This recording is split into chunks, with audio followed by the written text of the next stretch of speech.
Enlace Químico, la columna de la Facultad de Química que arranca pum para arriba hoy. Natalia Almada, Nadia Navarro, bienvenidas. ¿Qué estábamos escuchando? ¿Cómo andan Angie y Yamila? Bueno, estábamos escuchando a Juan Luis Guerra con este tema Ojalá que llueva, café en el campo, y tiene que ver con nuestro invitado. Así que, bueno, vamos a develar el misterio, ¿verdad, Nadia? Hola Nati, hola Angie, Yamila, sí, ¿cómo están? Y a la audiencia también. Así es de lo que vamos a hablar hoy. Primero que nada, gracias por otra vez de cedernos este espacio que bueno, que nos habilita a través de la química a comunicarnos con la audiencia y bueno, poder seguir democratizando estos conocimientos tan importantes para construir también una sociedad más informada, ¿verdad? ¿Quién es el invitado, por favor? Por favor, qué ansiedad. Capaz que se imaginaron que es un cantante, ¿no? No. ¿Qué pasa hoy? Mucho verso. Pero... Ahí escuchan la voz. Ustedes tenían vías de contacto, ¿verdad? Pueden ir mandando así letra por letra a ver si adivinamos quién es el invitado. Resulta que esta canción tan hermosa de Juan Luis Guerra, Ojalá que llueva café, habla un poco de la agricultura, de la cosecha, y justamente hoy, 9 de septiembre, se conmemora el Día Mundial de la Agricultura, así que por favor, aplausos. Y con Nati Record, y además, el pasado 3 de septiembre fue el Día Nacional de la Agroecología.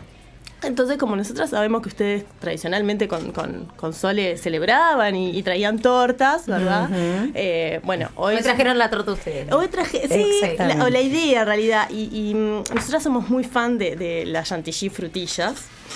Y ¿qué pasa en realidad? Nuestro invitado hoy nos va a estar contando qué hay en nuestras frutillas además de nutrientes, ¿verdad? Porque y no es chantilly. El chantilly está en la torta, el chantilly es aparte. La frutilla es de la torta. ¿Y qué más hay en estas frutillas? Que bueno, que evidentemente las comemos como una fruta fresca, nutritiva. Y bueno, vamos a ver qué pasa con esto, ¿verdad, Nati? Así es, porque nuestro invitado de hoy es el doctor Horacio Heinzen, que es docente e investigador del área de farmacognosia de la Facultad de Química. Horacio y su grupo de trabajo han realizado numerosos trabajos e investigaciones sobre los residuos de pesticidas o plaguicidas en diversas hortalizas, frutas y legumbres que se producen aquí en Uruguay. Uh-huh. Y también, y a nivel más general, sobre el impacto ambiental de los pesticidas. En los próximos minutos vamos a estar hablando con Horacio sobre todo esto y en especial sobre las investigaciones que han hecho sobre las frutillas. Así que le damos la bienvenida a Horacio. Muchas gracias por estar acá. Bueno, buenos días, muchas gracias por la invitación. Es un gusto estar acá. Gracias. Y bueno, poder contarles algo de lo que hace nuestro grupo. Encantado. Gracias, Horacio. Bueno, para comenzar, ¿cuál es la importancia de los pesticidas? ¿Por qué es necesario usarlos? ¿Cuáles son sus riesgos en los excesos? Sí, en el sistema productivo agrícola actual, los pesticidas han formado y, digamos, han permitido un aumento en la productividad indudable al eliminar, al contribuir a la defensa de los cultivos en general, ¿no? A su vez, esa visión muy productivista, por así decirlo, se contrapuso siempre con una visión, siempre no, desde los años 60, con una visión más ambientalista y cuidadosa del ambiente y también de la salud de las personas, ¿no? O sea, en ese sentido, bueno, aprovecho para pasar un aviso. Formamos parte, además de farmacognosia, Facultad de Química, del Instituto Una Salud, que recientemente se creó, porque, digamos, una salud vista como un todo, desde el ambiente a las personas. La parte de pesticidas juega un rol importante porque los pesticidas, como contaminantes de los alimentos, o sea, siempre van a estar presentes. Tenemos que, si tenemos un modo de producción, si nos gustan las frutillas que no tengan hongos, que estén rojitas, que se le vean apetitosas, muchas veces el apetitoso no es como la manzana de Blancanieves, pero tienen evidentemente una serie de productos químicos que usan para mejorar su productividad, para que tenga mejor aspecto, para que no sean atacados por plagas, etcétera. Y por su modo de producción, las frutillas tienen una serie de inconvenientes, porque una vez que se empieza a colectar, la planta empieza a producir, desde ahora en nuestro país, desde fines de mayo hasta fines de noviembre, continuamente en invernáculo, y eso, la planta es susceptible del ataque de distintas plagas, hay que ir aplicando sucesivamente, muchas veces para protegerla, entonces las concentraciones a veces pueden fluctuar. Y tradicionalmente en Estados Unidos, la idea inicial fue de que en Estados Unidos hay una organización no gubernamental que publica lo que ellos llaman la docena sucia, y entonces que son las frutas y hortalizas que contienen mayor número de pesticidas. Y en ese contexto, las frutillas son uno de los que está siempre en el tope. Y queríamos saber qué era lo que pasaba en nuestro país, y para eso, digamos, nuestro grupo, a través de la tesis de doctorado de Fiamma Pequeño y de la dirección de Verónica Cesio, Natalia Becil, de Facultad de Química del CENUR del Litoral Norte, porque nuestro grupo es un grupo multicéntrico desde el punto de vista de la universidad, no solo Facultad de Química, está en el CENUR del Litoral Norte, está en el CURE de Rocha, con integrantes de nuestro grupo que trabajamos en el tema y trabajamos coordinados y tratamos de hacerlo en conjunto. Bueno, les decía que estaban Verónica y Natalia en Química y en el CENUR del Litoral Norte, junto con la doctora Sofía Barrios, de Facultad de Ingeniería, que trabaja en alimentos mínimamente procesados. Entonces queríamos saber si esos procesos que se hacen a las frutillas cuando uno las ve en el estante del supermercado, ¿no?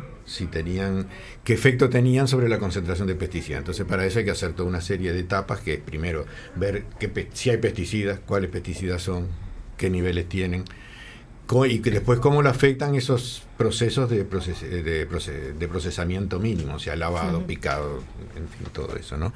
Inclusive, Sofía trabaja mucho en la parte de atmósferas modificadas para ver, para preservarle la vida de estante, ¿no? O sea, se le baja el contenido de oxígeno, en fin, hay una serie de estrategias para evitar que la fruta respire demasiado y aguante más tiempo en el estante.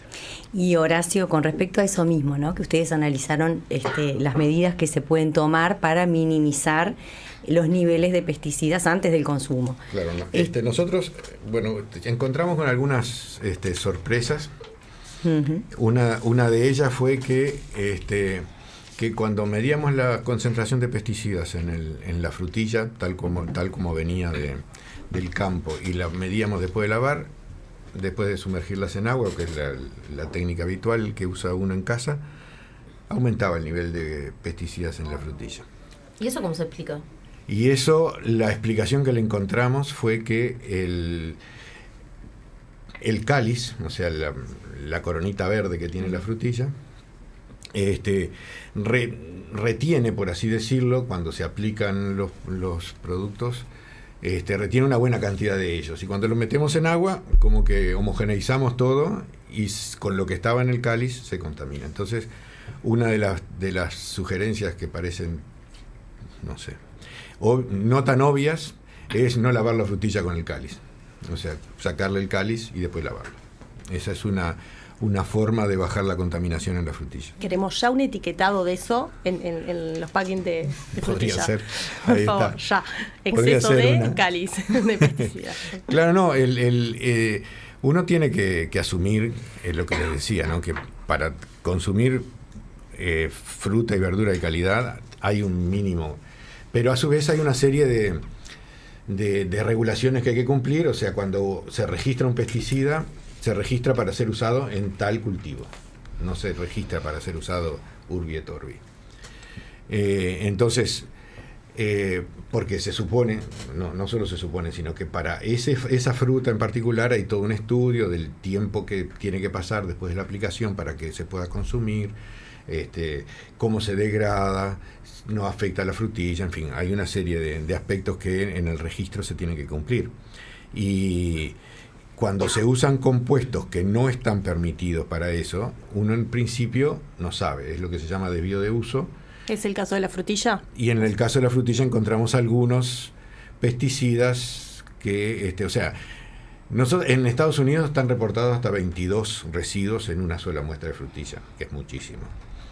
Nosotros en el peor de los casos encontramos 5 o 6. Pero el problema es que hay algunos que no están registrados para frutilla o que están discontinuados para frutilla, porque también hay que tener en cuenta que es algo sumamente dinámico, se introducen nuevas moléculas, se supone que con nuevos modos de acción que se degradan más rápido, esperamos que sean menos tóxicos, también es un deseo, pero en principio todo eso es una situación muy dinámica que muchas veces o no se actualiza el productor o lo que sea, que se usan principios activos que no están aconsejados por lo menos para ese cultivo. Esa es una de las razones de que a veces se encuentran ese tipo de compuestos, ¿no? Que no deberían de estar ahí. Entonces decías que conviene sacarle el cáliz, sí, lavarlas con agua y algún tipo de desinfectante. Y bueno, siempre la diferencia fundamental entre una contaminación química y una microbiológica, que de una microbiológica nos damos cuenta en 48 horas a lo máximo, ¿no? Claro. El tema con los pesticidas, que es un poco el miedo que generan, es el tema de la exposición repetida y acumulativa, ¿no? Eso es, uno no sabe exactamente qué es lo que va a pasar. Se sabe, en muchos casos por supuesto que sí, pero en otros no se sabe, se generan reglamentaciones, lo que se llaman límites máximos de residuos, que son límites que es lo que está permitido, que se supone que sin sobrepasar ese límite se puede consumir esa sustancia por un tiempo muy prolongado sin que haya efectos nocivos para la salud. Eso siempre está en continua revisión, porque como es un efecto crónico en el tiempo, muchas veces lo que duran los ensayos, que además se hacen en animales tipo ratas y ratones, no hay un estudio de exposición crónica a muy largo plazo en seres humanos, antes de largarlo a la venta a un principio activo. Claro, y como decías, o sea, lo microbiológico... Lo microbiológico te das cuenta enseguida. Claro, se siente, se huele. Se huele o tiene efectos en la salud inmediatos. Está silencioso y necesitamos justamente otro es silencioso estudios. y hay que saber un poco de qué se trata. Los límites máximos de residuos tienen como objetivo eso precisamente, ¿no? O sea, asegurar un consumo prolongado de una sustancia por un tiempo sin efectos nocivos para la salud. Y eso hay que contemplarlo en el global de una dieta. ¿Qué quiere decir eso? O sea, el mismo producto se puede usar para las papas, para las frutillas, para las lechugas, para las berenjenas. Y de acuerdo a la porción que uno come en todo ese tiempo, tenemos lo que se llama la ingesta diaria admisible, que es la cantidad de esa sustancia que repartida en las distintas porciones de la dieta se puede asumir. Lamentablemente en Uruguay no tenemos eso, ¿no? O sea, no existe lo que tenemos son estimaciones internacionales y cosas indirectas, como puede ser la encuesta nacional de hogares sobre lo que consume la población, que nos dan una idea, pero no tenemos un estudio completo sobre la dieta de los uruguayos, cuánto de hortalizas consumen, cuánto de carne consumen, cuánto de fruta consumen, cuántos lácteos, en fin, lo que compone toda la dieta. Y bueno, y a lo largo de toda esa cadena productiva de principios activos, se usan principios activos que muchas veces se repiten. Entonces, considerando la porción de cada uno de la dieta, la suma total no debe superar lo que se llama la ingesta diaria admisible, que es el otro parámetro toxicológico. Espero no estar demasiado entreverado. No, para nada. Te estamos siguiendo. Así que, por eso, o sea, y ustedes en este caso, o sea, hacen el trabajo de preguntar, investigar y asesorar, evidentemente, cuando también tienen la posibilidad. ¿Y quiénes están a cargo del control, de la regulación de todo esto? Bueno, ahí hay como esa situación de por debajo. Ahí, digamos, de vuelta tenemos 3 patas, ¿no? O sea, tenemos una parte productiva, una parte ambiental y una parte de salud. Los límites máximos de residuos son fijados por el Ministerio de Salud Pública, deberían ser, y se reflejan en el Reglamento Bromatológico Nacional. El tema es que los límites máximos de residuos surgen como una respuesta, una conjunción de un aspecto productivo con un aspecto de salud toxicológico. O sea, lo que se usa para combatir una determinada plaga no debe exceder límites que sean toxicológicamente preocupantes. El tema es que esos límites surgieron como una respuesta en los años 60-70 a las barreras no arancelarias que los países compradores ponían sobre los exportadores de materias primas, como nosotros. Y a partir de ahí se fue afinando el concepto, por lo menos en los plaguicidas, y las dos componentes deben ser tenidas en cuenta.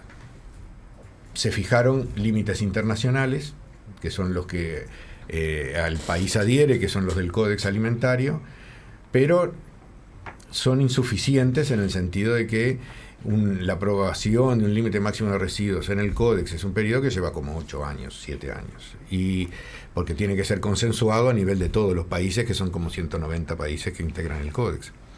Entonces, muchas veces como que quedamos atrás. El Uruguay hace un par de años, 3 años, sacó una lista de límite máximo de residuos, que era una combinación de lo que se usa en Europa, el Códex, Argentina, Brasil, pero tiene una visión, digamos, fue promulgado por el Ministerio de Ganadería, Agricultura y Pesca, pero falta la parte del Ministerio de Salud. Eso es algo que quizás donde hay quizás que poner un poco de énfasis, por así decirlo, sobre todo la parte de salud y límites máximos de residuos de exposición a pesticidas de la población, es algo que hay que avanzar, me parece, sobre eso. Y a nivel de capacitación, formación, educación, no solo de la población, sino también, me imagino, los productores, ¿no? ¿Qué importancia atribuís tú a eso para minimizar el impacto de los pesticidas? La educación es fundamental. La educación es fundamental tanto para el productor, como para el que aplica, como para la sociedad misma, para saber exactamente qué es lo que quiere decir cuando le dicen que hay un pesticida y no salga corriendo pensando que se va a morir al instante. Cosa que no pasa.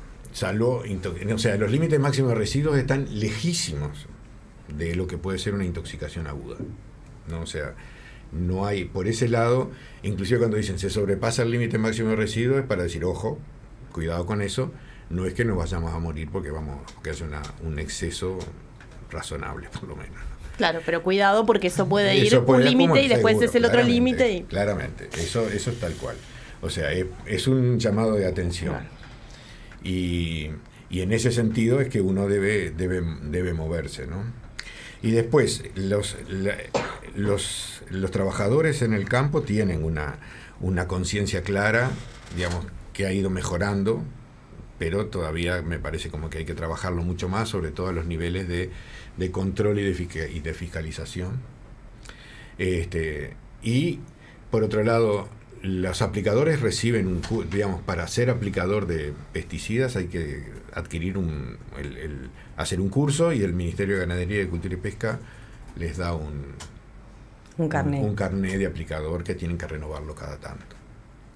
En ese sentido, se supone que la gente está preparada por lo menos para manejar el producto, porque el producto viene concentrado, hay que diluirlo, cómo se trata cómo se aplica, y después cómo se se disponen los envases, qué se hace con los restos de caldo que faltan. O sea, ahí el impacto sobre el ambiente puede ser muchísimo mayor todavía, ¿no? Es un cálculo así medio chapucero, pero en una gota del producto concentrado que caiga equivale a unos cuantos litros de principio activo que después se aplica para combatir la plaga. O sea, es muchísimo más tóxico eso que cae y que luego se difunde en el ambiente y que no tenemos ningún control. Y por eso, bueno, está todo el tema de las camas biológicas que hablábamos recién. Claro, es una responsabilidad enorme también, ¿no? Sí, es esa tal precisión de la persona, de la herramienta que utiliza, es... Exactamente. Y bueno, Y a nivel... y a nivel de la población sería bueno que se conozcan este tipo de cosas, ¿no? O sea, que se está evolucionando, o sería deseable una agricultura sin la aplicación de agroquímicos, es cierto. En el momento actual es algo que lamentablemente, o no, porque digamos han mejorado muchos aspectos de hambre y demás en el mundo, no es algo que se visualice como que vaya a cambiar en muchísimo tiempo, porque además la producción orgánica puede ser un poco más cara que para la gente que digamos de bajos ingresos, ¿no? Y en ese sentido el educar a la población sobre lo que significan, inclusive sobre las desviaciones que existen, ¿no? O sea, en nosotros en nuestros estudios, que son muy limitados, que digamos abarcan solo un pequeño abanico de frutas y hortalizas y de otros productos, trigo, arroz, cítricos, excesos en el cumplimiento del límite máximo de residuos de las muestras que analizamos, en casos excepcionales es el 10%. O sea, es un porcentaje relativamente bajo, significativo. Pensemos que los países europeos tienen un 5% más o menos, que serían nuestro ejemplo. Y son casos puntuales que se detectan y que tendrían que tener una solución relativamente rápida. No es que, porque yo encontré en un tomate un pesticida que no debería estar o que está en un límite superior, quiere decir que todos los tomates estén, porque depende del productor, o sea, hay que hacer una trazabilidad de toda la cadena para poder decir que, digamos, y tener un control efectivo para proteger a la población, en definitiva, ¿no? Porque ese es el objetivo. Tal cual. Y ustedes, Yamila y Angie, ¿cómo se imaginan que es el laboratorio de Horacio? ¿Cómo hace Horacio todas estas investigaciones? Horacio y su equipo, ¿no? Sí, con mucha gente. Con muchísima gente. Saben que es muy difícil cuando traen esos temas porque uno en su mente no puede sacar la idea que le inculcan de chiquito de que un químico tiene probetas y no sé qué. Capaz que Horacio no es su caso, no tengo idea. Imagino que sí, igual porque para probar. Lo que no somos es como CSI Miami o Las Vegas, que aparece en la pantalla y ya saben lo que es. En algunos casos nosotros sabemos, en otros casos no sabemos para nada. Pero no, es un trabajo. El laboratorio tiene, como todo laboratorio, una parte húmeda y una parte de instrumental, una parte de escritorio, donde, como dice una colega, empollamos, ¿no? Porque ahí recibimos todos los datos y tratamos de procesarlos, entenderlos, en fin, trabajar sobre ellos. Tiene una parte de laboratorio húmedo que tiene probeta, tubo de ensayo, pipeta, reactivo y todo eso. Todo lo que vos te imaginabas. Yo me imaginaba como, no baldes, pero como algo más chiquito, con esto que hablábamos al principio de la frutilla, cuando vos la lavás y no le sacaste el cáliz, la lavás con el cáliz, ya está contaminada, pero cuando se lo sacás, no. Le baja la contaminación, sin duda. No la sobrecontamina. Ahí va, así, ¿no? ahí va, por eso. Me imaginaba como no sé, cubos con mucha agua y un montón de frutillas. Bueno, sí, el cáliz por ahí tirado. Claro. Hay que, con todo eso hay que tener mucho cuidado siempre, ¿no?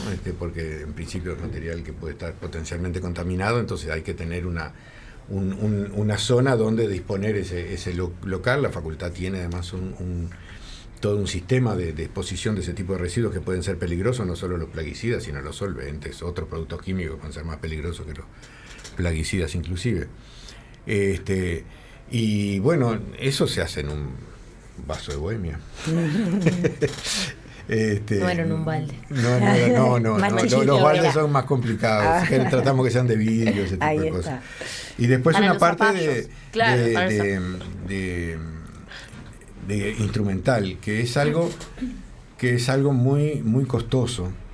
Los instrumentos, fíjense que el primer equipo que nosotros tuvimos fue cuando la descentralización en lo que fue el polo el PAP, el polo tecnológico.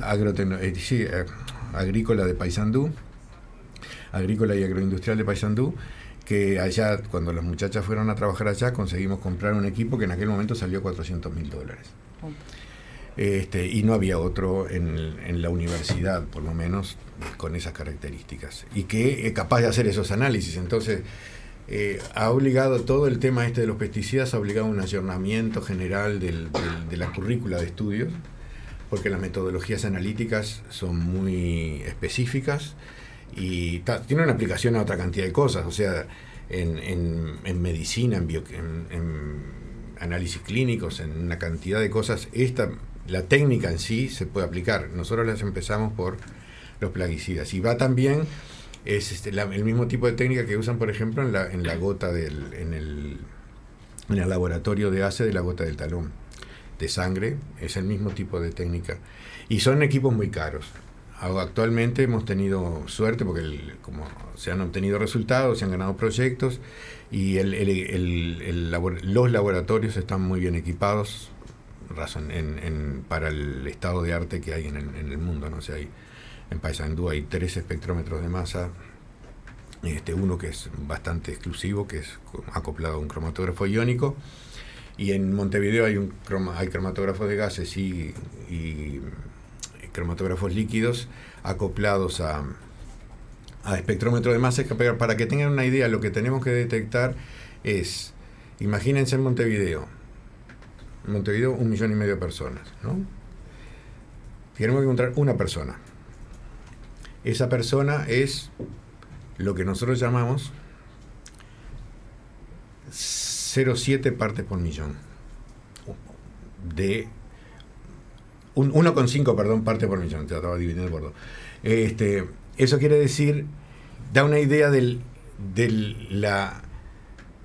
la magnitud de la aguja en el pajar que hay que encontrar en un mundo de moléculas que los productos naturales, las frutillas, las frutas, hortalizas y demás tienen miles de compuestos. Bueno, hay que encontrar 1 o 2 y este equipamiento solo se puede hacer con este equipamiento, y esa es un poco la razón del precio, y que es algo que se ha venido incorporando. Ahora los laboratorios del ministerio ya lo incluyen, ya tienen este equipamiento, ya lo usan de rutina, del Ministerio de Ganadería, Agricultura y Pesca, ¿no? En fin, es algo como que una construcción a largo plazo y que ha llevado por lo menos 20 años. Wow. Sí, la versatilidad del instrumento, ¿verdad? Porque ahí Sí, claro, habilitó obvio, a hacer obvio. otros estudios, pero bueno, también cada investigación va trayendo como estas propias sorpresas, como las frutillas, que nos traen estas sorpresas. Sí, Hermano de Horacio. Bueno, Me queda la duda de dónde podemos encontrar más información sobre esta investigación. Bueno, estos trabajos han sido publicados en revistas internacionales, ¿no? Algunas se las pasé a las muchachas. Alguno ha sido publicado en Innotec, inclusive de la frutilla, precisamente sobre cómo se comportan los principios que está en español, cómo se comportan las curvas de decaimiento de los pesticidas aplicados sobre frutillas en determinadas condiciones de cultivo, cómo se comportan. Y este otro trabajo motivó una nota en la diaria de Leo Lagos, a Verónica y a Natalia y a Sofía. Y, en fin, no hay un boletín, que sería bueno que hubiera, sobre un informe.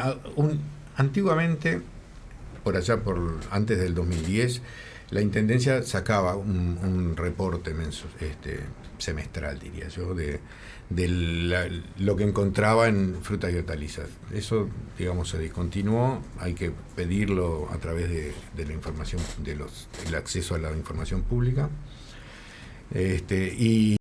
Pero ahora supongo que, digamos, en el MAM, en la UAM se está instrumentando un equipo, un laboratorio que está al estado del arte. Supongo que ahí se podrá conocer con mucho más sistematización lo que existe y lo que se ofrece al mercado, ¿no? Porque una cosa es lo que se importa, lo que se exporta, que eso está regulado porque si no no lo compran, claro. Y si no ya se sabe que lo que pasó con la naranja, con el fentión y con la carne, con el etión. Pero el tema es que el mercado interno muchas veces se siente desprotegido, ¿no? Y ahí está siempre la sospecha que no siempre es fundada de un doble estándar o cosas así. Entonces, por eso transparentar estas situaciones yo creo que es lo mejor que le puede pasar a todo el sistema para poder hacer una convivencia más o menos adecuada. Soy muy charlatán, dije. No, por favor. Bueno, y hasta acá llegamos con la visita de Horacio y la columna del día de hoy. A Horacio le agradecemos la visita, un gusto recibirte. Y a ustedes, Yamila y Angie, nos estamos encontrando en 15 días. Horacio Heinzen, Natalia Almada y Nadia Navarro en una nueva entrega de Enlace Químico. Gracias, chiquinas, por este espacio. Gracias a ustedes.